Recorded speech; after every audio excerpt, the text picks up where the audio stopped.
Want to advertise your business in a cost-effective way? It's time to give podcast advertising a try. Research shows a high rate of podcast listeners made a purchase as a result of an ad they heard on a podcast. Visit podbean.com/brands to launch a cost-effective podcast advertising campaign in minutes. That's podbean.com/brands. Welcome to the latest episode of 5 on the Floor on the 5 Reasons Sports Network. Thanks for joining us on your favorite podcast app. We're on Podbean, Spotify, Google Podcasts, Apple Podcasts. We're also on Dash Radio on their Nothing But Net channel. That's every single weeknight at 7 p.m. Also, check out the 5 Reasons YouTube channel before Floor, an hour before every game. Post up 5 hours as soon as the game ends. Of course, Dono Daily every single day at 3. I'm on Tuesday and Wednesday for starting 9 at 9 a.m. 5reasonsports.com. We do not have a paywall. Make sure you spell that one out.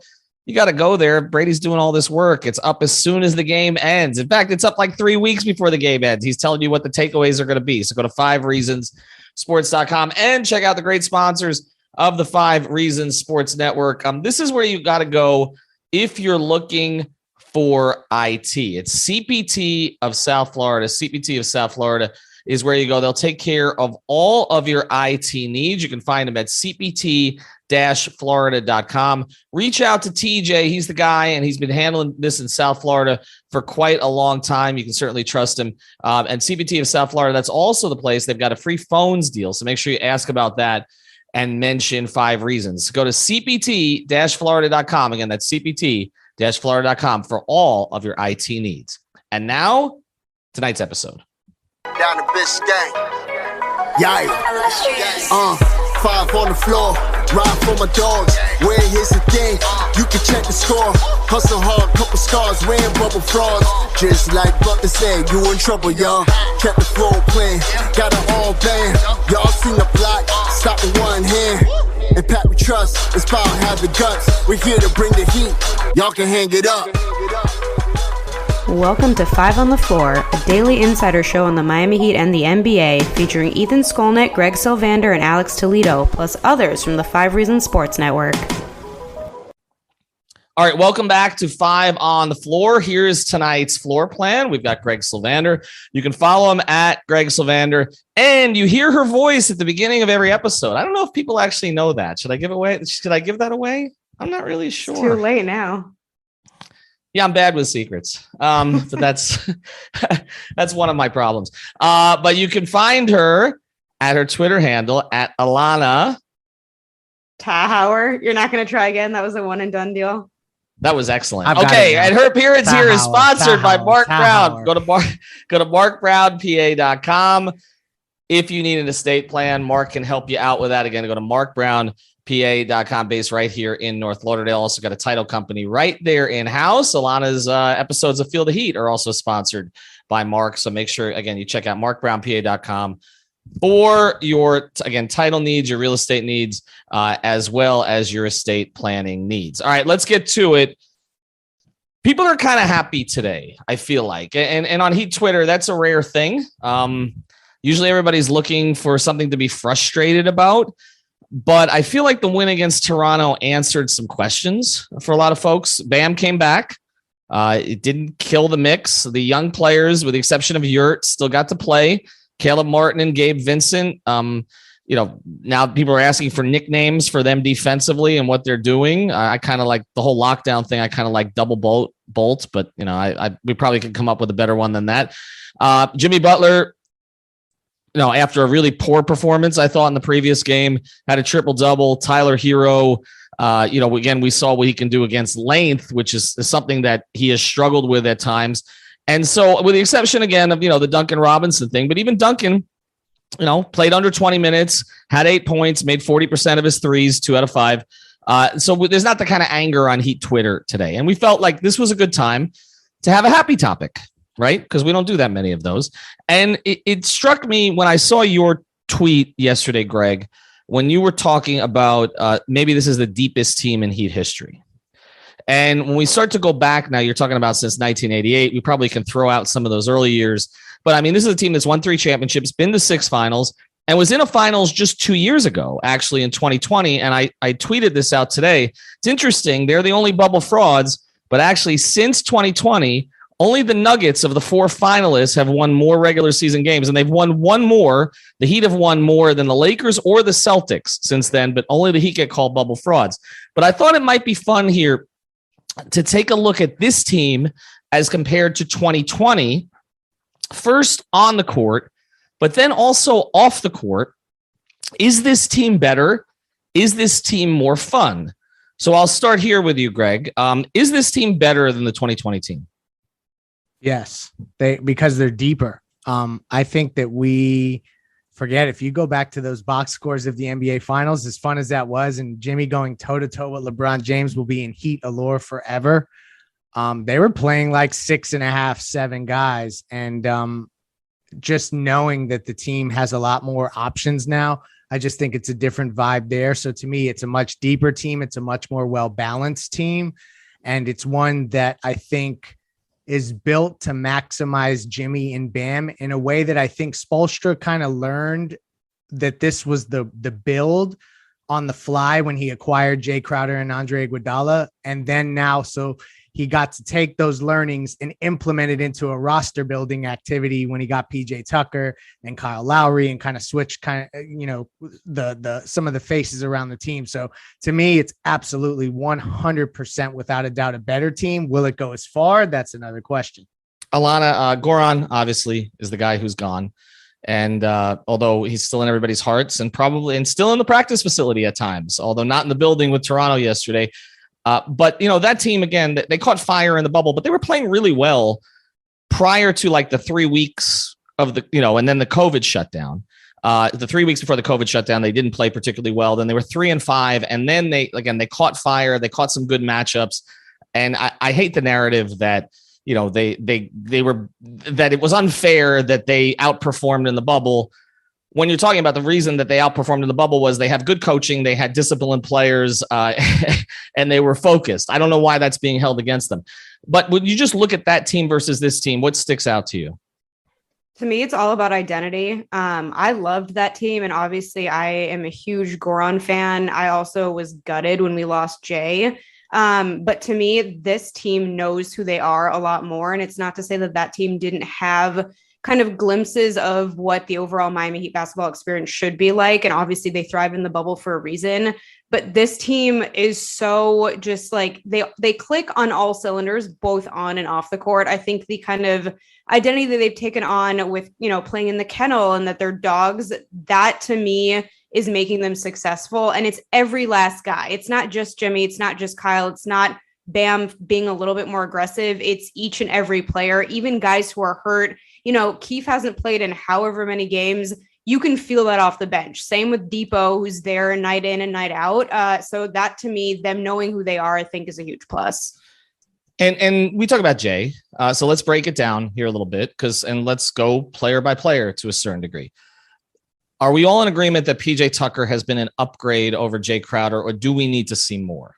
Oh my gosh. Can we move on to the next one? Yeah, you started with the easiest one. That's I love Jae Crowder, and he was like that. That was, I think, very informative to Spo to go get what has been an absolutely even more perfect fit next to Bam, and that's PJ Tucker. Next. Okay. I mean, do you want to add anything, Allana?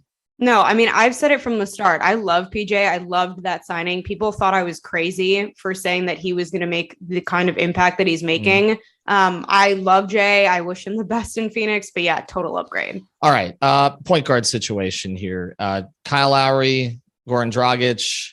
I know this is going to be painful, Allana, but I mean, listen, I love Goran, but Kyle brings something to this specific roster, I think, more than anything else that was really needed. People, when he came, were talking about the fact that he was going to help Jimmy out, obviously, on the floor, but I think it's more so that he's helping Jimmy out with the other guys, making Bam more aggressive, teaching the younger guys how to be a little bit stronger on their feet. So, yeah, I mean, and again, I've talked about this with Michael on Feel the Heat. I love Kyle's personality. I know people think that he should shut up or he needs to stop being so despondent all the time. I love it. So I love Goran, but yeah, for this specific roster, Kyle is an upgrade. You know what's fun? It's funny. Like if you look back at the playoff run Jimmy led the team with 6 assists per game, and just seeing Kyle transform the offense the way that he has, like, I think there's just a difference between Goran throughout that entire season. And there was a difference in bubble Goran, and he didn't bring the assists, but that 19 points per game that he brought throughout the playoffs, although the team needed that at the time, there's this mix of Tyler Herro getting more of the scoring responsibility right at the right moment when Kyle Lowry can kind of focus on distributing and lifting some of these younger players up. I just think it's like a really nice blend, and one that I think is more fit around Jimmy and Bam. So like, to me, that as much as I love Goran and I think his number should be in the rafters, although that's an interesting scenario now that Kyle also wears that number 7, we have to say it's an upgrade, right?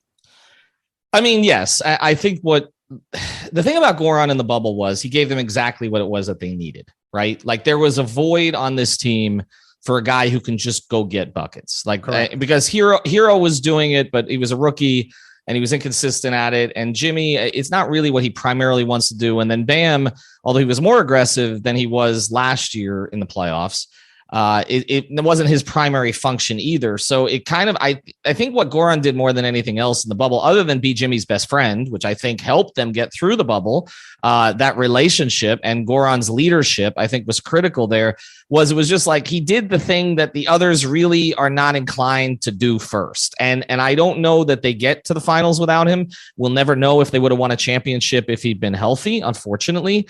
But I think overall, I think we can all agree that what we saw last year, and again, it's hard to, I don't really want to mix in the 2021 campaign as much, but is that Goran was a liability on one end and Kyle Lowry is not. And that ability now to not have to play more than one poor defender at a time makes this team better, I would think. All right, so let's go to some of the existing players, okay? Is Bam, in your view, better than he was in 2020? Allana? Yes, but I also don't feel like I've seen enough from Bam yet to kind of make that I don't want to say that he overall is going to be better than he was back then, because I don't think I have enough of a sample size. I do think, though, that, like I had said, Kyle being here really has helped.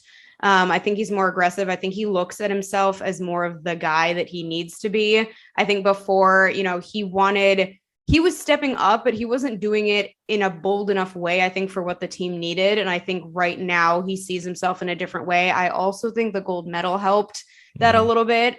So I think just in the succession of things, yeah, he is more of the guy we need him to be. But I think something you said earlier kind of hits it on the head for all of these comparisons. The team that was built before is so different than the team that was built now that you can say everyone is an upgrade because this team is built perfectly around one another. I don't really see a single guy that really stands out.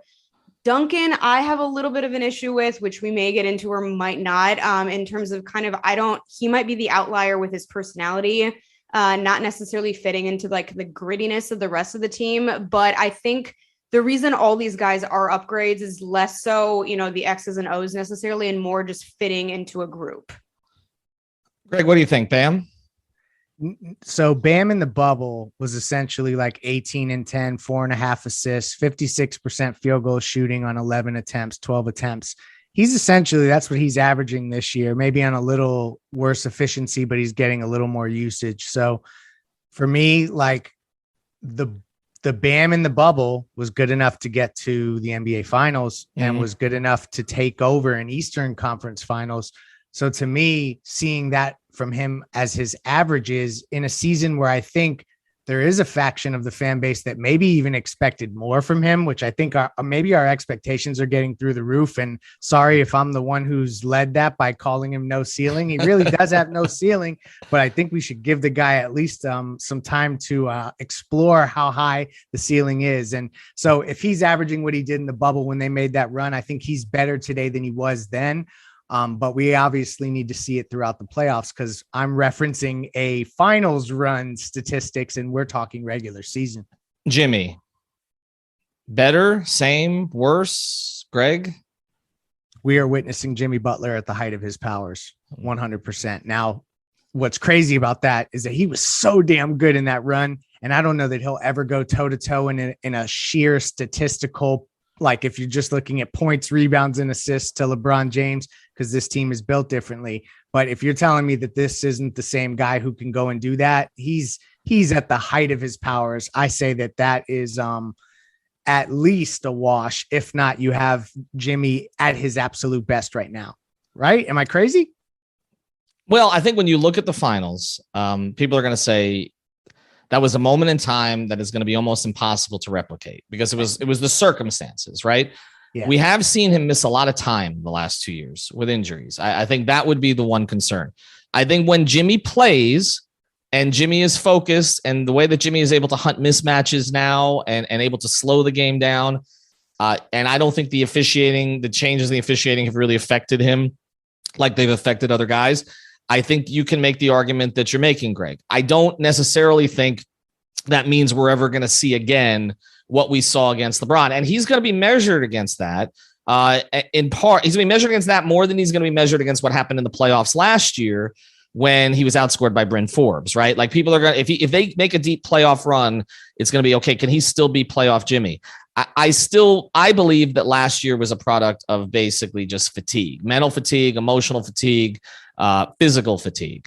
So I do think that we're going to see a really good Jimmy in the postseason, especially against certain opponents, but also a lot of teams have kind of figured some things out with him a little bit. Playing him with length and size has given him some problems, and we may see that Milwaukee do that again. They guarded him differently this year.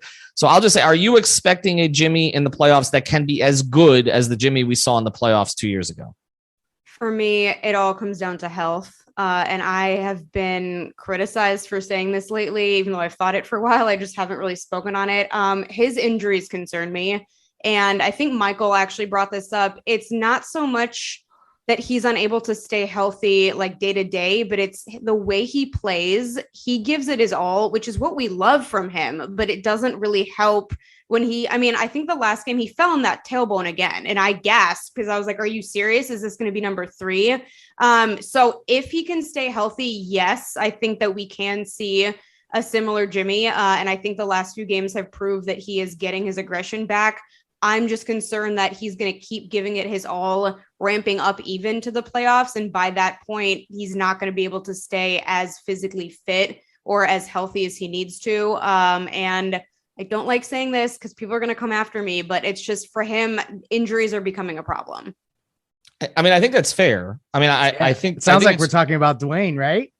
Well, right. I mean, I think that's the case. Now, the difference is that Dwayne relied on athleticism a lot more than Jimmy did, at least until the end. And so I think that, with Dwayne, it was the availability was a real problem because he couldn't do certain things that he used to do. And with all the stuff about Dwayne and turning 40 and the greatness and all that, people forget to a certain degree what those couple of seasons were like with the big three, where you didn't know if he was going to play from night to night, even in a playoff game. And that frustrated LeBron. That was one of the reasons LeBron left. Not the primary reason, but it was one of the reasons LeBron left. I don't think we're at this stage with Jimmy. I feel like Jimmy has taken some extra days this year, again, because he came back a little bit too soon with the tailbone thing the first time. I don't think it's going to significantly diminish his level of play, the ankle, as we go forward, at least this year. But it's something I agree with Allana in the sense that it's something to monitor. All right, we're going to get to a couple more players, and then I want to get to some fun stuff with Allana and Greg here. Before we do, I want to tell you about another sponsor of the 5 Reasons Sports Network, or a couple of them. It's the same code for both of these. It's 5RSN. 5RSN. If you're an endurance athlete, we have a new sponsor. It's called Salis. You can find it at getsalis.com. That's GETSALIS.com. This is where you go if you want to replenish your electrolytes naturally. Okay. Not with the artificial flavors, the artificial colors, not by chugging a big thing of Gatorade. This is how you do this thing naturally. You go to getsalis.com, use the code 5RSN. That's the number 5RSN, and you'll get 10% off. So give it a shot. And for your premium CBD, you need help sleeping like me, or you need to recover from stuff like me. Go to therapistpreferred.com, use the code 5RSN. You can get the gummies, the tincture, the sports cream, and you'll get 25% off. That's the best offer that they give to anybody. They do it here at 5 Reasons. So go to 5RSN, use the code over at Therapist Preferred and at Get Salis. Both of them, of course, on the old World Wide Web. All right, let's get to a couple of other people here, because the Heat would not have gotten to the finals without the shooting of Duncan Robinson and Tyler Herro. It feels like one is better and one is worse, at least the way that they're playing right now. Is this a push in terms of the Tyler and the Duncan you're getting now, or the fact that Tyler has expanded his games in other ways kind of overrides that? Thank you. The latter. Tyler has been so much better than he was in the bubble that to me, it offsets what you're not getting from Duncan. And this is like, we started this show, and one of the first things I said, and I think I said at this point, I can't remember what the hell I say, is that this is one of the deepest teams, or you led with it with the tweet about this being the deepest team. That's why this is not a situation where they merely offset each other. Duncan's poor play offsets Tyler. They have so many other options that have been able to fill in for Duncan that Tyler's play is really incremental to what you got from Tyler in the bubble. So to me, like, he's taking on more responsibility, leading the team in field goal attempts, and he's showing up, and they are within striking distance of a 1 seed. Like, there will be nobody pounding the table for Tyler Herro to play in the All-Star game than if the Miami Heat are in the 1 seed when voting concludes. That 1 seed needs 2 All-Stars, and it better be Jimmy and Tyler. And I just don't know that we could have said that about Tyler back then. And that's a huge leap to me. What do you think, Allana? Yeah, I mean, Tyler looks great, and I'm super happy for him. But also, we have to keep in mind that he got older, and I think that people put way too much pressure on him at that age. I think, obviously, it was somewhat it exploded because of how he looked in the bubble. But that next year and all that criticism, to me, just wasn't warranted. I think it was people's own expectations that got in the way. It's not to say that he had a great season. I just don't think he had as bad of one as people made it seem. But if you're comparing him to Duncan, I hate to say this, I'm over Duncan at this point. I really tried, and I feel like week after week I said, we're going to give it more time and he's going to get it back, and it's a shooting slump. But regardless of what is up with him, if it's just this new team and him trying to find his kind of role in it, or if it is mental, or I don't know if it's a mechanical issue with the shot, I just, at this point, how much longer can we really wait? And to me, it has nothing to do with Tyler playing really well. It's just in a vacuum, Duncan doesn't look good, doesn't look like the Duncan that was, and doesn't look like the Duncan we need.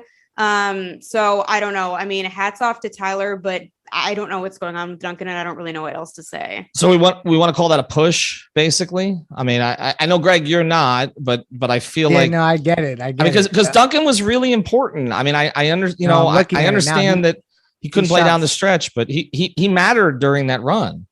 397 was his percentage on 7 attempts. And another thing that I think is just worth calling out is that he was 5th on the team in minutes. So they really relied on him. He played more minutes than Dragic, and obviously Dragic missed some time, but he played just as many minutes as Jae Crowder throughout that run. So that's how much they relied on Duncan Robinson. So yeah, let's call it a push.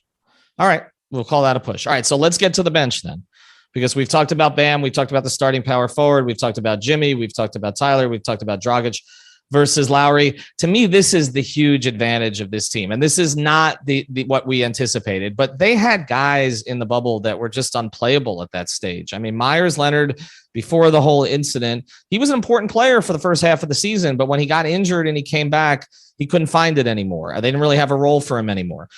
Kelly Olynyk had moments, as he did throughout his Heat tenure, but he was not consistently playable, even though it was good during the regular season. Derek Jones Jr. was not usable by Eric during long stretches of the bubble. It was like defensive replacement for zone, and that was pretty much it. And then Kendrick Nunn, who was going through some personal stuff at that time, which didn't really get out. We kind of kept that in-house, but also coming back from COVID, lost his confidence, lost his starting role. And really didn't get better until sort of halfway through the next season that he was a contributor anymore. Compare it to this. Compare it to Strus, to Martin, who seems to be a better DJJ in terms of how much you can trust him. And then Dedmon, they didn't really have a backup for Bam at that stage. It was Kelly that they had to go to, who's not really a center. And Yurt may be more play. I think it may be too much to say put Yurt ahead of Olynyk at this point, but certainly he's shown flashes. This is not really even, and Gabe, honestly, in terms of having another point guard, that you trust now, I think more certainly defensively than you do Nunn. A lot of this seems like a mismatch. Yeah, I mean, I don't think there's any comparison. And I think that you hit the nail on the head. It's consistency. I think that with some guys, you can say they're more talented, but I think overall, it's not only that, it's the fact that they show up night in and night out. Yeah, Strus isn't going to shoot as well from night to night, but he's going to give you enough. Caleb has been outstanding. I think even Gabe surpassed anyone's expectations. And what's interesting with him, I think, too, is that I think his expectations got raised a little bit because he came out of the Olympics. Then all of a sudden, everyone didn't believe in him again. And now he's kind of back up, on the top of everyone's oohing and eyeing. And so to me, it's consistency. But again, it just keeps going back to a unit. All these guys fit perfectly together. The bench, the second unit together, but even dispersed amongst the starters. They're all kind of cut from the same cloth. So yeah, I mean, our depth is way, way surpassed what it used to be. This is crazy. And Allana hit the nail on the head. It's you look at so Andre Iguodala played 410 total playoff minutes. The next highest was Kelly Olynyk at 258. So that's how much less Spo was trusting guys. And Iguodala was 7th on the team in minutes. So then Olynyk, Nunn played 239, Derrick Jones Jr. 97 minutes, Solomon Hill 42 minutes, and Myers Leonard 31 minutes. You had a situation in the bubble in 2020 where the reason why Spo went to such a short rotation is because he didn't have a lot of guys he can trust. And I think that the difference will be come this playoffs. He may have to shorten his rotation, but it's not because he doesn't trust guys. It's because he has a lot harder decisions to make, options to go to.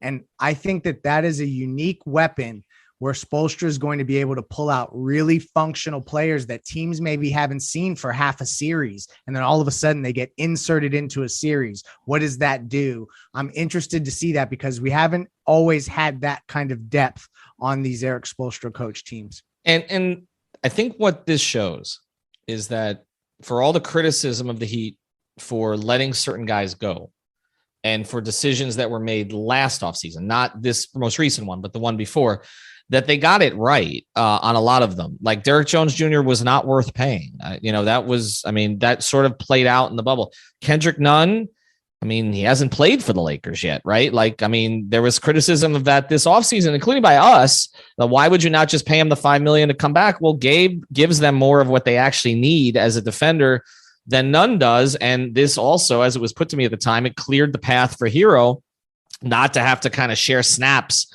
and shots with Nunn coming off the bench, right? So that proved to be a good decision. Kelly Olynyk flipping him for Oladipo. We haven't really seen the fruits of that completely yet, but we might.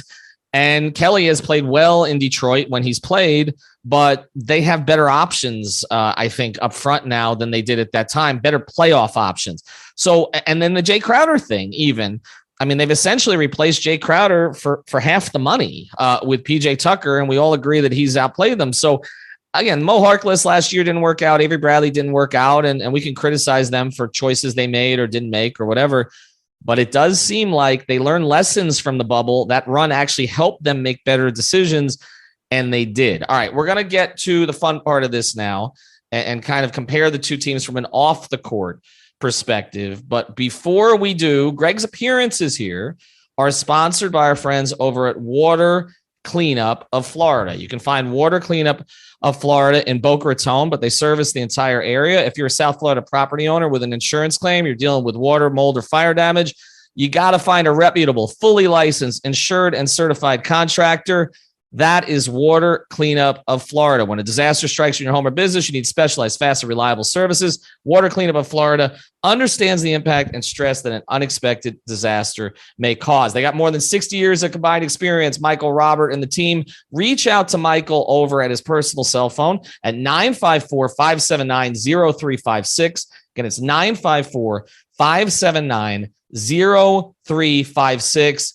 He can make the cleanup and insurance claim process painless and hassle-free for you. And Greg knows the line here. When you got the schmutz, they got the guts. All right. So let's get to the guts part of this episode here, which I know is what Allana was looking for. Again, you can find Allana on Feel the Heat, and her appearances here are sponsored by MarkBrownPA.com. That team was fun. they didn't win a championship, but Big Face Coffee was born. Brate, I never pronounced that correctly either. Between Goran and Jimmy, it was fun. I mean, that Bam kind of his personality started to come out a little bit with that group. Tyler Herro and the Snarl, and his personality came out with that group. Jae kind of had a little bit of that dog in him, and the capital letters on Twitter and everything. Like, it would be revisionist history now to say that team was not fun. But this team feels like more fun, because that felt like it was just Jimmy giving Dragic a hard time in that friendly thing. Now it's Jimmy giving everybody a hard time. Whether it's Strus and the middle fingers, or the comment the other night that he made to Brady, or maybe the one to Duncan that maybe didn't go over so well, or even last night him saying at the press conference that guys in the team were texting Bam and him back and saying, we don't really need you anymore. It just feels like there is a really good vibe around this team. And the other thing is, they're playing in front of fans the whole season. And that it'll always be regrettable. I got to see him live up there, of course, lose twice, and everybody told me to go home. But it will always be regrettable that the fans didn't get to enjoy the end of that process. They saw the team until March, but then not after. So everybody gets to, as Spoelstra says, share in this team's success. Is this more fun to both of you? Allana. I don't know if I find it more fun, but I relate to this team more, if that makes any sense. Like, their grit and their dog attitudes, and just they don't care what anyone thinks. And I love that about them. I think that, like I've been saying, they all just fit really well together, and you can tell that they're friends off the court, which I don't think people understand how important that is, because when you're not vibing off the court, good luck on your chemistry on the court. So I don't know. To me, it's not, I don't know if I'd use the word fun, because it's not, I feel like there was almost like a practical joke manner about them in the bubble. And it wasn't just between them, but with other teams. I think like Jason Tatum was involved a little bit, stuff like that. Even Donovan Mitchell, but like there is an attitude about them that every room they enter, they know that they're going to capture the attention of everyone. And I think that playing in front of fans definitely helps that. I think the fans have really bought in to not just the overall Heat culture, but this new era of Heat basketball. So yeah, I mean, I love this team personally, and I loved the team back in the bubble, but this is much more my speed. Yeah, I mean, that team was fun, but it was fun because they were kind of like the little engine that we didn't expect to get as far as they got. This is more of like, okay, we might have a freight train on our hands, folks. And like 14-5 at home. Last I checked, that's the best home record in the Eastern Conference. So if you want the Eastern Conference to come through Miami with fans, and we want to prove this bubble fraud theory out, let the Eastern Conference come through that arena, because as much as fans do sometimes arrive late, they do get locked in for the playoffs. The Heat fan has gotten a bad rap, not only for when they show up, but also for how articulate they've become and how connected to the game that they are. They care about this kind of stuff. They really get behind good teams. And to me, like, I've said this before, and the reason why this team is more fun for me is that it looks more natural and organic. And I mean, frankly, I haven't been this confident in a team since the Big Three era. So that makes it more fun.